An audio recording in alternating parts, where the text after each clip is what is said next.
શાળા સલામતી સપ્તાહ અંતર્ગત જાડેશ્વર કુમાર શાળા ખાતે જિલ્લા કક્ષાનો કાર્યક્રમ યોજાયો।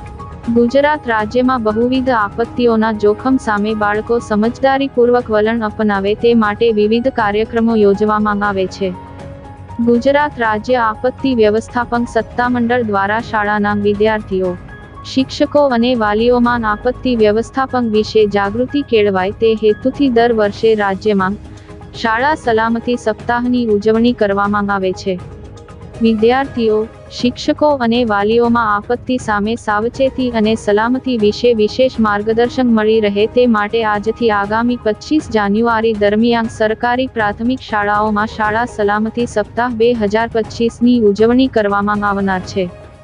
સપ્તાહ ઉજવણીના પ્રથમ દિવસે મુખ્યમંત્રી ભૂપેન્દ્ર પટેલના હસ્તે રાજ્યવ્યાપી કાર્યક્રમનો શુભારંભ કરાવવામાં આવ્યો હતો, જે અંતર્ગત ભરૂચ તાલુકાની જાડેશ્વર કુમાર શાળા ખાતે જિલ્લા કક્ષાનો કાર્યક્રમ યોજાયો હતો।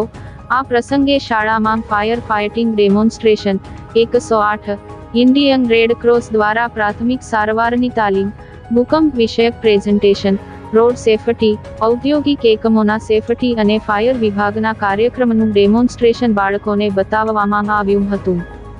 આ પ્રસંગે મામલતદાર disaster Rakesh Modi, fire officer Chirag Gadhvi અને તેમની ટીમ, આરોગ્ય વિભાગ અને 108 ઇમરજન્સી વિભાગની ટીમ, તાલુકા શિક્ષણાધિકારી પરિમલસિંહ યાદવ, શાળાના આચાર્ય, શિક્ષકો અને બાળકો ઉપસ્થિત રહ્યા હતા।